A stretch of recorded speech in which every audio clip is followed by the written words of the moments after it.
الحمد لله نحمده ونستعينه ونستغفره ونعوذ بالله من شرور أنفسنا ومن سيئات أعمالنا من يهد الله فلا مضل له ومن يضلل فلا هادي له وأشهد أن لا إله إلا الله وحده لا شريك له وأشهد أن محمدا عبده ورسوله. فقال سبحانه وتعالى للصحابة من الأنصار والمهاجرين، فقال سبحانه وتعالى رضي الله عنهم ورضوا عنه. وقال سبحانه وتعالى لقد رضي الله عن المؤمنين إذ يبايعونك تحت الشجرة. وقال بعد ذلك فعلم ما في قلوبهم. Allah subhanahu wa ta'ala tells us in the Quran about the Sahaba radiallahu anhum, those that performed the hijrah and those that gave the nusrah from the Muhajirin and the Ansar, that Allah is pleased with them and they are pleased with Allah. And that Allah subhanahu wa ta'ala repeated that in the Quran about the Sahaba. For example, when Allah subhanahu wa ta'ala says, verily, Allah is pleased with the believers that gave the bay'ah, that gave their allegiance to the Prophet sallallahu alaihi wasallam, to you, and he's addressing to the Prophet sallallahu alaihi wasallam, under the tree. And then Allah subhanahu wa ta'ala continues in that ayah and says that Allah knew what was in their hearts. Imam Ibn Kathir explains this ayah by saying that Allah chose those Sahaba to be there and to give that bay'ah because Allah knew what was in their hearts of iman, the belief and the love for Allah and His Messenger. And that's why those that later they came, the people of Nifaq, that were known as Munafiqun in Medina, they were not there at that time. But the great Sahaba that we look up to, that were there. And this bay'ah, many people don't realize this is at the time of Hudaybiyah, when Rasulullah sallallahu alaihi wasallam sent Uthman ibn Farooq to represent the Muslims to negotiate on their behalf with the Quraysh. We discussed this in the Seerah Durus, but this is a reminder. Here Rasulullah sallallahu alaihi wasallam found that Uthman ibn Farooq was the most qualified and the best to represent the Muslims. And when the rumors came that the Quraysh had killed the Prophet they killed Uthman ibn Affan, that when he had gone to negotiate, that they had killed him. Rasulullah sallallahu alaihi wasallam took the bay'ah from the Sahaba to fight till death and to revenge the death of Uthman ibn Affan. And in this bay'ah, the Sahaba put their hands at the hand of Rasulullah sallallahu alaihi wasallam. But Rasulullah sallallahu alaihi wasallam himself put his own hand for Uthman ibn Affan radiyallahu anhu. These are the shining stars of Islam. These are the ones that Allah has already granted His pleasure to. These are the ones given the glad tidings of Jannah. So these are the ones that we look up to. These are the ones that we need to follow in their footsteps.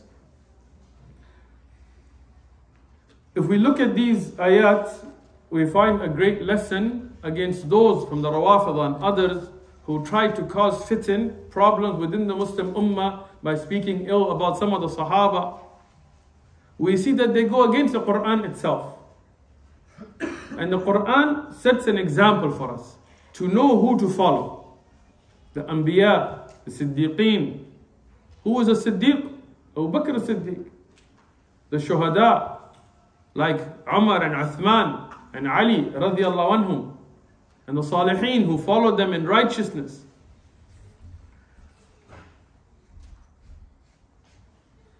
Rasulullah sallallahu alayhi wasallam, in the authentic hadith reported by Imam al-Bukhari and Muslim, he said, Khairun nas qarni. The best of people, after the Anbiya, is my generation. Who was that? The Sahaba radiallahu anhum. ثم الذين يلونهم ثم الذين يلونهم. Then those who came after them, and then those who came after them. And Rasulullah sallallahu alayhi wasallam said in the hadith that reported by Imam al-Tirmidhi, and he graded to be Hasan Sahih, لا يدخل النار, they will not enter the hellfire أحد مما يباع, يعني those that gave the bay'ah, يعني الصحابة تحت الشجرة. And this is the Sahaba that were mentioned under the tree. So when these are the people that we know were successful, that we know were upon the haqq, that we know that Allah is pleased with, that we know that will not enter the hellfire, and we know many of them were given by name the glad tidings of Jannah repeatedly in dunya, that were praised in the Quran, that were praised in the ahadith, then no doubt that they are our examples, and they are the ones we should follow. People that came after them and developed aqa'id that developed after them will never match them. Yani the daraja, the level, the status the Sahaba were given because Allah knew what was fi qulubihim, in their hearts. So Allah chose those to be the Sahaba. He chose those to be the ones around Rasulullah sallallahu alaihi wasallam. He chose Abu Bakr radiyan to be the Sahib al-Ghar, to be the only one with Rasulullah sallallahu alaihi wasallam at that time in the cave. He chose Ali radiyan to be in that bed when Rasulullah sallallahu alaihi wasallam made the hijrah. He chose Uthman radiyan to be Dhul Nurayn. He chose Umar ibn Khattab to be the one that Rasulullah sallallahu alaihi wasallam said that if there was somebody to get wahi after me, it would be him. And so on. So those are the great examples we have. For this series, I wanted to choose 100, inshallah, people in the Islamic history that every Muslim should know. This is not going to ilm al-rijal, like we're not going to jarh al-ta'dil, like a rawi in a hadith and whether he's thiqa. No. These are people that it's a part of our history, of our heritage as Muslims. These are the people that preserved the Quran, that preserved the ahadith, that took those ulum, that took the banner of La ilaha illallah, that took the sword, that defended the Muslim lands, that took Islam to the corners of the world. From them, after the Anbiya, the Prophets obviously are a different category. And the Prophet Muhammad alayhi salatu wasalam, we discussed his life in the Sirah Durus over 3 years. Alhamdulillah. So we did that. The best of the people after the Anbiya, no doubt Abu Bakr, and then Umar, and then Uthman, and then Ali radiyallahu anhu. As mentioned by Ali radiyallahu himself. So we already covered Abu Bakr, Umar, Uthman, Ali radiyallahu anhum in the series after the Sirah under the Khulafa. And then no doubt Hassan and Hussein radiyallahu anhuma, and others that we already covered them in those durus. So I wanted to present other Sahaba, and then Imma, and Ulama, and Mujahideen, and Qurra, and others who came later, up to inshallah our time. We will not be able to cover everybody. Maybe there is somebody that is more mustahiq, there is more right, but this is what I chose. And I ask Allah for forgiveness for whatever I made in mistakes in. And I ask Allah to accept whatever good we did. But we want the brothers and sisters to be consistent in these durus and to bring others to the durus. Why? Because these are our Salaf al-Salihin and those who followed them. They are our example, the qudwa, the example that we should follow. And if we don't know them, then how will we follow them? The first one that I decided that inshallah we'll begin with, even though we touched a little bit upon this in the seerah but not enough, was Khadija radiallahu anha. I didn't choose her because she's a woman, but it shows that no doubt women have laid down such sacrifices, that have laid down the foundation on which the da'wah was developed, that no doubt her name came to mind. And I think it's befitting that we begin with her, especially as an encouragement for our sisters who are constantly under attack with feminism and this ism and that ism and this misguidance and that misguidance and leave your hayaism and find a way to hell-ism. I don't know, all these new isms that are coming. And we want our sisters to be upon istiqamah, upon steadfastness, to stand for the haqq. As I sat to listen to some of the ulama and their biographies of her and look at the books of tariq, and people always ask me, which book are you going off of? I'm not going over just one book. And obviously, Bidayah wa Nihaya ibn Kathir, Siyar Alam al-Nubala of al-Dhahabi, and other works that were earlier than them, like Ibn Ishaq, Ibn Hisham, are valuable works. And later works that have been written, Al-Lu'lu al-Maknoon and others, based on these. I'm going to reference across them. And then going back into the original works of hadith, the books with asanid. And I'm going to summarize and bring together from these different works, as we did in the Sirah Durus. And I'm going to attempt, inshallah, as we did in the Sirah Durus, to stick to only maqbul ahadith, acceptable ahadith, those that are sahih or hasan. Even if they're sahih or hasan li ghayri, but they are authentic narrations. Today I will not begin the life of Khadija radiallahu anha. Khadija radiallahu anha will begin with her life at the next verse. Today I want to set a precedence before her that was set by certain women that I think are worthy of mention. To set the background, these women that I will mention today, inshallah, 4 of them, they are not a part of the series that we're doing, but they were, when I was looking at this, they were worthy of mentioning and knowing, so we'll begin with them today, inshallah, as a precursor to the dars that will be coming up. The first of them is Sarah, radiallahu anha, alayha salam, however you want to say it. Sarah, alayha salam, was the wife of Ibrahim alayhi salam. Sarah is often underrated when we talk about tariq, because a lot of people talk about Hajar and her work, and she's going to be the next one I'm going to talk about. But many times as Muslims we kind of skip over Sarah alayhi salam. She was a pious woman, as we see the mentions in the Quran and Sahih Ahadith and the Israeliyat and so on. But I want to mention just a little bit from her life. Again, like I said, this is not an in-depth study of these women. This is a precursor. When Ibrahim ﷺ was going through Misr, there was a zalim, an oppressive king. And this king, he had as many ghulam, oppressors, he had some strange ideas. If somebody was to travel through his land, who was not from his land, with their mother or sister or daughter, he let them go.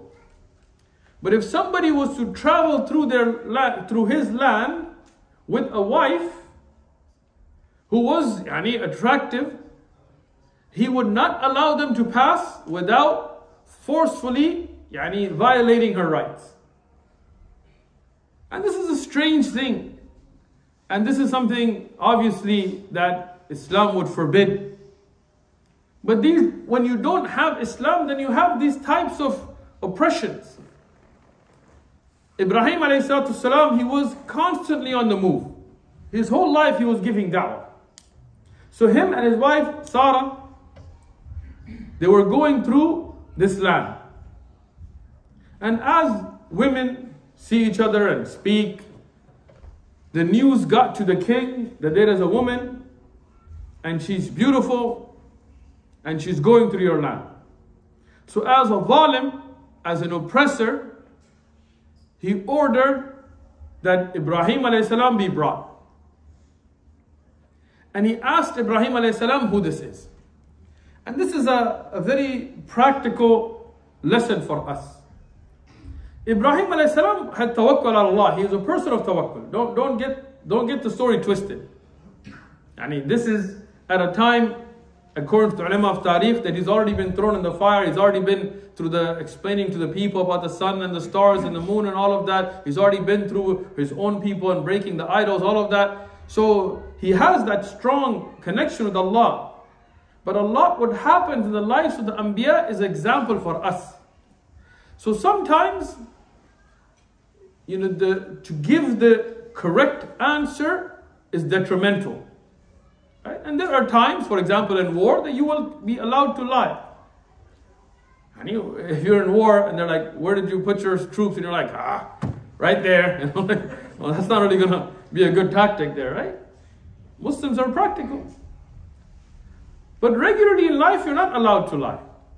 Right? But sometimes you can do tawriya, which is where you will say something that is the truth, but the person listening will take a different meaning from it. And that happens in time Imam Ahmad, for example. There was a talib, a student who was studying with him, who had friends that were useless. Like there were people who wasted time. And they wanted to distract him from the dars. So they came, but they didn't want to come into the dars was. They just yelled from the outside, is Fulan there? And he was there. But Imam Ahmad knew that if they told him he's here, they will take him and waste his time and take him away from the dars. So Imam Ahmad took his palm, he took his finger, he said he's not here. And he said it, he told the truth, he's not here. But those people, they walked away and the student stayed in the dars. Like that, Ibrahim alayhi salam, he knew he was by himself. And he knew he was just traveling. And if he was to start conflict, yes, Allah will protect him and help him, but it would then take away from the da'wah. It would now start either a war or killing or murder and this and that. So when he was asked, who is this? He said, she is my sister. And no doubt that in humanity, we're all brothers and sisters. And not that it is biological sister, but in humanity. Like sometimes when you see a Muslim sister, you say, excuse me, sister. I don't mean that we're from the same father and mother, right? Sisters in Iman. If you take it up past that, then all of us come from one father and one mother. Adam alayhi salam and Hawa alayhi salam. So all of mankind in that sense would be brothers and sisters as well. Not that in Iman, right? So there are levels that go. There is biological brother and sister, obviously. Then there's brothers and sisters in Iman. Then there's brothers and sisters in humanity and so on. So here, Ibrahim alayhi salam, she is my sister. And he told the truth in the sense, in Iman. But this king was a zalim, he was an oppressor. So he still didn't let it go. He asked them to forcefully bring her. Now here, Ibrahim alayhi salam, he has tawakkul. He knows that Allah will protect. And Sarah alayhi salam, she was somebody that was very close to Allah. And this is a part of the story many people don't think about. She had that connection with Allah. She had that tawakkul, that relationship, that she knew Allah will protect her. And when this oppressor, the zalim, reached out his hand by force, she made a dua to Allah that his hand not reach her. And as a miracle, Allah subhanahu wa ta'ala made him where he was paralyzed. The ulama, they explained, some of them said he was as if he was getting like an epileptic attack. Some of them said no, he just wasn't able, his physical body wasn't able to reach. But either which way, as a miracle, Allah stopped the zalim from touching this woman of Iman. Now, many of us don't get such miracles. Sometimes the enemy will come and you will make dua and the enemy will still hit you in the head, right? But there is a key lesson to take. Have we built that relationship with Allah? Have we woken up at nights and prayed when nobody saw us and made that dua and had that ikhlas, that sincerity, and had that standing on the haqq and obedience to the Quran and Sunnah? Have we made a wall between us and everything that Allah made haram? Every sin, every doubtful matter. And if we haven't, then it's hypocritical for us to not put that work in and then think, A'udhu Billah, as if Allah is there for our beck and calling, like, whenever we want, Allah will bring miracles. No. We are ibad, we are slaves. Allah is the master. If He blesses us with something, that is the mercy of Allah. It is not our haqq on Him. But there are those ibadullah, those slaves of Allah, like Sarah alayhi salam, that have developed that relationship, that have sacrificed to their life, that have laid away from everything that Allah forbid, that were staunch on their salawat, on their prayers, and their zakat, and their siyam, and everything additional to the faraid. So they reached a level where Allah gave them such miracles.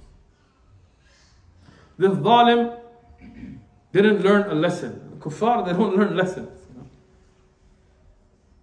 When he saw this, instead of saying this is a miracle from Allah, this is a sign. I mean, imagine you see something like that. He thinks, nah, it's a fluke. And this is the people today, you know. So how did insan develop? Just by itself. I was talking to somebody, you know. I gave the example of the cell phone, you know. But I gave a different example. I told him, okay, let's say I have an iPhone 4. Will it evolve to a 5 and a 6 and a 7? Wouldn't that be great? You know? If your iPhone just evolved by itself, you don't have to pay $1,000 every time. So how did insan evolve? By himself. Nobody to evolve him, nobody to create, nobody to grow. No, this is different. What? And so here, when you see a clear miracle, you should accept it. But instead, some people, they want to write it off. Like, no, it's just a fluke. So he tried it again. Again, she made the dua and Allah protected her. And he tried it again. And again, from her dua, Allah protected her. Until, now look at the kafir mindset. Like seeing a pious woman who is not indulging in haram, who is not allowing him to even indulge in haram, who's making dua to Allah, miracle after miracle in front of his eyes. He doesn't think it's from Allah. He thinks, oh, she's a shaitan. She's a jinn. She's a magician. And instead of being afraid of Allah, he becomes afraid of her. Khalid bin Walid, inshallah, he's one of the people we'll discuss in detail. It's not that he was just so intelligent. No, it is Allah that made him Saifullah. It's not that Umar ibn Khattab was just as a person so amazing. No, it is Allah that gave him that status because of what he put into it. And the mercy of Allah. So here, Sarah alayhi salam, here, when she is saved by Allah to protect himself from her, seeing the power that backed her, he even gave her a gift. And that is Hajar alayhi salam. Hajar alayhi salam was given as a gift to Sarah. And Sarah, look at the iman of this woman. She then went ahead and gave that slave that was given to her husband. Now, in the early Sirah Durus, we went over the life of Ibrahim alayhi salam and this in detail, so I'm not going over that. But I want to clarify one thing again. And I know in some of the books, this is written because of a lot of the Israeliyat and things. But in the Quran and in the Sahih Hadith, we don't see the sabab of Hajar alayhi salam being taken to Mecca, any animosity between her and Sarah. Rather, this is the order of Allah for Mecca to be established. Most of those that wrote about this, they based their opinion on Israeliyat. And when Israeliyat do khalif to what's in the Quran Hadith, we can't accept them. What we know from the Hadith that Rasulullah sallallahu alaihi wasallam told us, when Hajar, and this is later, when she asked the reason, and she said, is this the order of Allah? He said, yes. So that means this was an order of Allah, not an issue between two wives.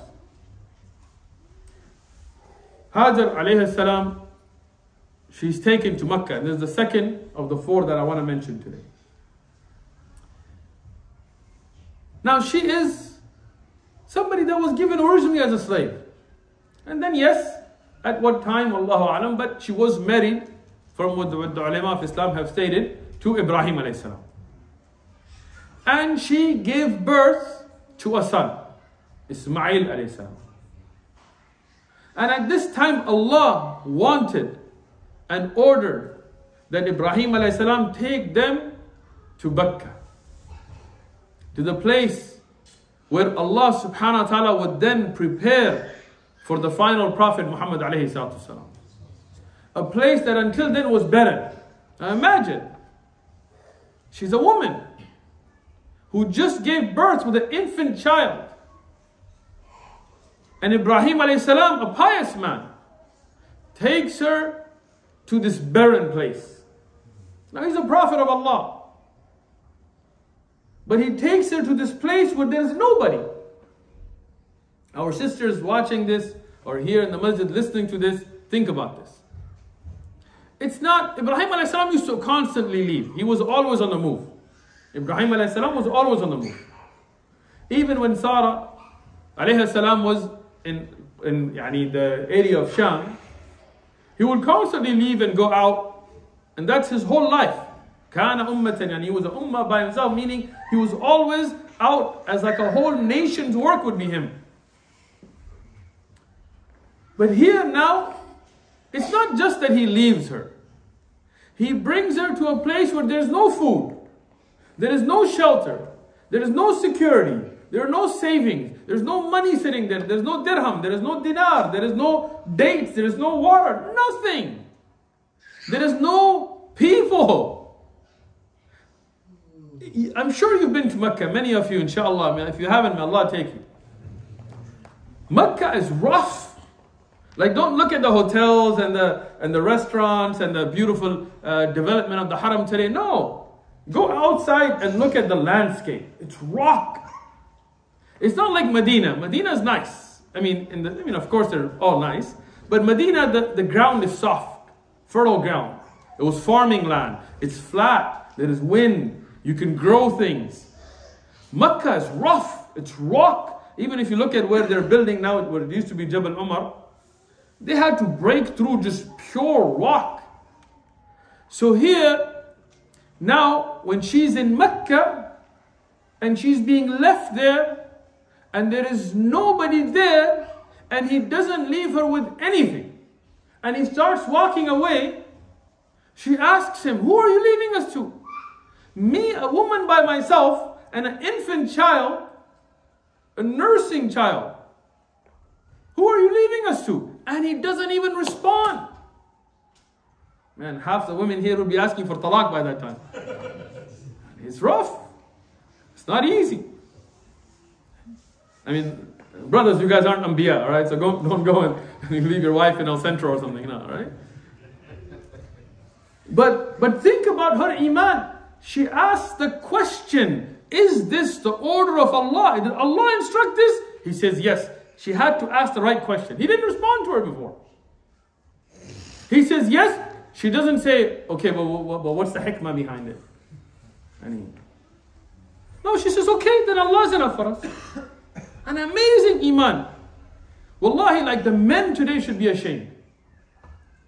If I take one of my sons and leave him in the desert and start walking away, they're going to be like, yo, Dad, what's going on, Dad? Where are you going? But imagine a woman by herself with a nursing child. But she asks, is this from Allah? He says, yes, khalas, I don't need you then. Go ahead, do what you got to do. Allah will take care of it. Now, a desperation sets in. A hardship. At first, it's easy to say these things. But when you literally have no food, no shelter, no water, and your milk dries up, and your child is screaming. Milk doesn't dry in a minute. Imagine the patience. And she's running back and forth. Allah subhanahu wa ta'ala honored her. See, when you have tawakkul, and you have sabr, and you do it sabrun jameel, without complaining, then Allah will honor you. But after that patience, after the test. When you want a degree, they don't just hand it to you. You don't just walk into university, they're like, yeah, there you go. Master's? Sure, there you go. PhD? No problem. Nobody just honorary degrees, right? No. You got to struggle. You got to go through tests and stay up nights and do homework and turn in stuff and examination and this and that. And then at the end of all of that, here you go. Do you think Jannah is that easy? Here, Hajar alayhi salam, she goes to that test, Allah honors her. Jibreel alayhi salam comes. With some of the riwayat mentioned with his leg, some with his wing, he digs in and he brings Zamzam. Until today, all of you that go to Mecca, you drink from it. I drink from it. Till today, how many billions of people have drank that water? How many continue to? And Allah blesses it. And the fadail of Zamzam are known. And if Hajj alayhi salam had let it go, it would have been a flowing river. And Allah then honored her, that from her child Ismail came the great nations and the greatest of mankind, Muhammad alayhi salatu salam. The third, she's called Mashita ibn Fir'aun. Some people think her name is Mashita. The Mashita actually means the one who is like the caretaker, the hairdresser, the one that takes care of a particular type of a servant. And the hadith for this is reported by Imam Ahmad in his Musnad and Al-Tabrani and Ibn Hibban and Al-Hakim, both of them graded to be Sahih. Al-Dhahabi graded to be Hasan. Ibn Kathir said there is nothing wrong with its sanad. Ahmad Shakir and Shuhaib al-Arnout and others, they graded to be Sahih and Hasan. So no doubt to it being authentic. I looked up all of these books to make sure at the authenticity of it. Ibn Abbas radiallahu anhuma, he reports, and it's a long hadith, I'll mention what is relevant. That Rasulullah sallallahu alayhi wasallam and al-Isra wal-Mi'raj, when he was above the samawat, he smelt a fragrance. A fragrance that was so amazing that it's beautified above the samawat by al-Jannah. And he asked Jibreel alayhi salam, what is this fragrance? Jibreel alayhi salam said, this is the fragrance from the grave, from the qabr of the Mashita of the daughter of Fir'aun. And Jibreel alayhi salam, he told the story to Rasulullah sallallahu alaihi wasallam. Rasulullah was not there when this had happened. This hadith is an Jibreel. And then Rasulullah sallallahu alaihi wasallam told the Sahaba like Abdullah ibn Abbas, and with the sanad then we have this. Sahih. This woman, she was from Bani Israel, and she was a slave. And she was owned Al Fir'aun, by the family of Fir'aun. And her job was to comb the hair of the daughter of Fir'aun. And at a time when the men from Bani Israel were afraid to speak about Islam. At a time when Fir'aun was such a zalim that he would walk into the houses and these strong buff men would stand there while he would kill their children, or his army would. Imagine somebody takes your son. Wallahi, I don't care which superpower comes into my house to take my kids. I'm going out Rambo style, you know, first blood or whatever. I'm not going to let somebody, I don't care who they are. Gotta die. Right? But imagine an oppression that had put such a fear on Ben Israel that you could walk into their house, take their newborn son and kill him, and they wouldn't do anything. Wouldn't say a peep. Men were that afraid. And this woman, who is a slave, inside the house of Fir'aun, she's combing the hair of the daughter of Fir'aun, she drops her comb. She drops the comb. What does she say? Bismillah. This is the sunnah. To say Bismillah. When something happens, if you slip, as we know from the hadith of Rasulullah sallallahu alaihi wasallam as well later, you should say Bismillah. So she says Bismillah. The daughter of Fir'aun says, what? Who's Allah? How dare you call on somebody else in my father's house? Here we worship Fir'aun. He said, Ana Rabbukum A'ala, yani I am your greatest Lord. This is the kind of boastful statements he used to make in his own house. His own slave is saying Bismillah. She said, Allah is my Rabb and your Rabb and your father's Rabb. Allahu Akbar. A woman with that iman. Today we're ashamed if somebody thinks we're Muslim. Today we're ashamed that we dress a certain way. If my hijab has to be colorful, you know. Look at the iman. So the daughter of Fir'aun here, she says, I'll tell my father. She said, tell your father. So daughter of Fir'aun, she goes and she tells her father. Her father has her called. He said, you, a weak old woman, a slave in my house, are saying that there is a Rabb above me? She said, yes. Now imagine the excuses she could have made. Oh no, protection of life. She could have. It wouldn't have been haram for her. But sometimes the iman is so strong that even the mubah, even that which is permissible, does not seem permissible to you. Fir'aun tells her, look, I'll kill you. She said, okay. Imagine somebody comes up to one of us today, how scared we get. Imagine Fir'aun, she has no army, she has nobody to rely on. She said, I'll kill you. It's okay. He said, I'll kill your kids. Wallahi, that's a hard test. The mothers, think about. Fathers. Wallahi, if somebody kills me, that's easier than than anybody even touching my kids. And a mother is more loving than that. So imagine when he threatened her kids, how difficult that must have been. And she said, I cannot renounce Islam. I cannot leave belief in Allah. I can't. So he started to take her kids and kill them in front of her. Dhulam Allah. And today, some of our countries are proud of him. We're the land of Fir'aun. What? What's your airline called? What's wrong with you? Be the land of Musa, the land of Harun, the land of Amr ibn al-As. Fir'aun, al-Dhalim, Kafir, Taghut. This Dhalim, he starts to kill her children in front of her. The last of her children is a baby that's breastfeeding. A small young baby, can't speak, can't walk, a little child. At this, when they're about to take this baby away from her, her heart starts to tremble. And at this, Allah gave her a miracle. And the child spoke. This is Sahih Hadith. And Abdullah ibn Abbas mentions the children that spoke in the end of this hadith, and he mentioned this as one of them. The child miraculously spoke.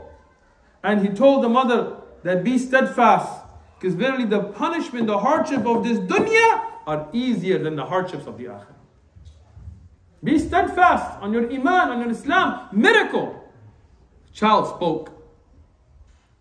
And then she asked, it's a mother. She said, the only thing I ask is you bury me and my children in one grave.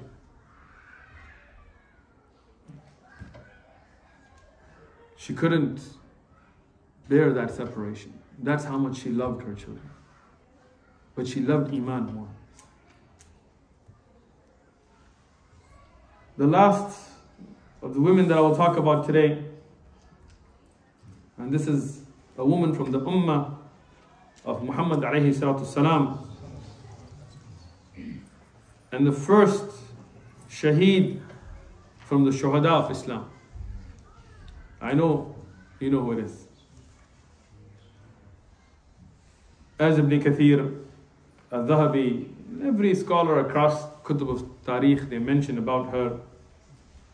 And most of these narrations, they come from Mujahid. And as Ibn Kathir and others have mentioned, that they are authentic narrations. Isnadhu Sahih. Sumayya bint Khayyat is well known. Most of us know Sumayya radiallahu anha. What we don't know is her background.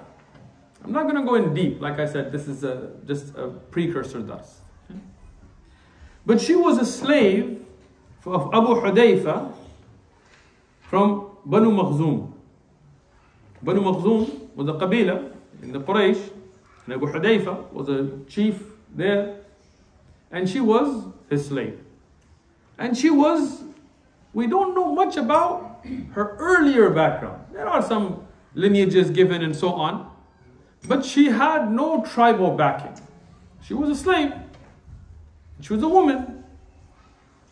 And Banu Makhzum were the Qabila, and from them, Abu Hudayfa owned her. And she was older, she was not young. And a man named Yasir, he came from Yemen. This man, Yasir, radiallahu anhu, he came originally to Mecca from Yemen looking for his brother. He had two brothers that were there, Malik and Al-Harith. And he found his brothers, and they decided, he was worried about them and so on, and they decided they're going to go back to Yemen. But Yasir, he liked Mecca and he liked the people of Mecca, so he wanted to stay in Mecca. But Mecca was a tribal society, and in tribal societies, your tribe is where you get your support from. And without a tribe, without a qabila, you're kind of on your own. Anybody can punk you, anybody can make dhulm on you, and if your fathers and brothers and those are not going to stand with you, who's going to protect you? There is no court system, there is no police system, there is no king. This is a tribal society. So he became what's called a Khalif. He pledged allegiance, he became a supporter of Banu Makhzum and became kind of not a slave, but somebody at their service. And in return, they would support and protect him. So he was, in a way, a servant to them. And they liked him, and he was a good man. So Abu Hudayfa, he decided to marry his slave off to this man Yasir. So Sumayya radiallahu anha was married off to Yasir radiallahu anhu. And they had 3 sons. The most famous of them, and the one that we'll talk about, is Ammar. Ammar radiallahu anhu was their son. At the time when Islam was secret and the da'wah was beginning, at a very early time, Ammar radiallahu anhu and his mother Sumayya, they heard about Islam. Now, the riwayah that Imam Ahmad has in his Musnad, Ibn Majah in his Sunan, Ibn Kathir and others have graded to be Sahih, from Abdullah ibn Mas'ud, he said about the first people to enter Islam, and he mentions amongst them Abu Bakr and Ammar, that is their son, the son of Yasir, wa ummuhu Sumayya. And then he mentions Suhaib and Bilal and Miqdad. And of course from other narrations we know Khadija radiallahu anha and Zayd ibn Haritha and Ali ibn Abi Talib radiallahu anhu. Ulama have said that she was either the 6th or 7th person to accept Islam. And you would imagine that from the earliest people to accept Islam was Sumayya radiallahu anha. Al-Dhahabi says that what is sahih, what is authentic, is that she became Muslim before her husband. And she took that da'wah to her husband. And Yasir radiallahu anhu became Muslim at her hands. And now this is a time when Islam is being kept secret. There's only 7 people, 8, 9, 10 at the time that had become Muslim. And at this time, this family opened up about their Islam. Even though they were without tribal protection, they were without any strong men. Ammar radiallahu is there, but he's one young man. His brothers and these cannot defend against the onslaught of the chiefs of Quraysh, the likes of Abu Lahab and Abu Jahl and Al-Mughira and Walid and others. Abu Sufyan at that time, radiallahu, later became Muslim, but at that time he wasn't. But at that time they accepted Islam. And when they started to call towards Islam and they started to be open about that Islam, hardships came upon them. Hardships came upon them. Mujahid in a beautiful riwayah, he says about her, كانت عجوزة كبيرة ضعيفة لما قتل أبو جهل. That she was old. I mean, it's not like, when you're young, maybe you can go through a little more hardship. But she was old and weak. And somebody with no support. At a time when the kuffar came and tortured her. It's not just that they killed her. They tortured Yasir radiyanhu. They tortured Sumayya radiyanhu. They tortured Ammar radiyanhu. Imagine your son is being tortured in front of you. Your husband is being tortured. And all they're telling you, renounce Islam. Again, for protection of life, she could have. She could have said, you know what, I don't believe. And she would have had an excuse in front of Allah. But that is the iman of the Sahaba. Their iman would overtake them. Their taqwa was such that even the mubahat weren't an excuse for them. And she stuck to her Islam before Bilal radiyanhu, before Khabbab radiyanhu, before Yasir radiyanhu. The first one that proclaimed the Tawheed in the face of dhulm was Sumayya radiyanhu. And she was killed for it in a horrific manner. And here Rasulullah sallallahu alaihi wasallam gave them the glad tidings of Jannah. There were other slaves at that time that lived, that died on kufr. Their life was meaningless. We don't know their names. They'll be in the nar if they died on kufr.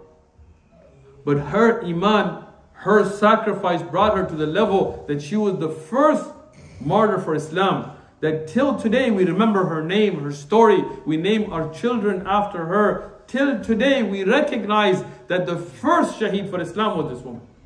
And no doubt that she will be from the people of Jannah. Successful. Made it. Passed the test. Don't think that the dhullam in this dunya get away with it. The hadith in isnaduhu sahih كما قال ابن حجر في الإسابة وذكر هذا أصلا من رواية ابن سعد.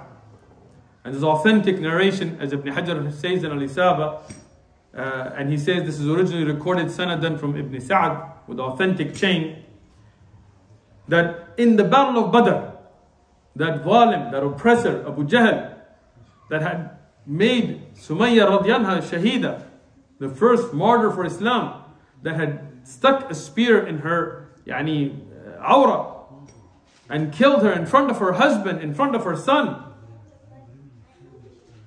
That zalim was dropped by two young kids from the Sahaba and killed in the battle of Badr.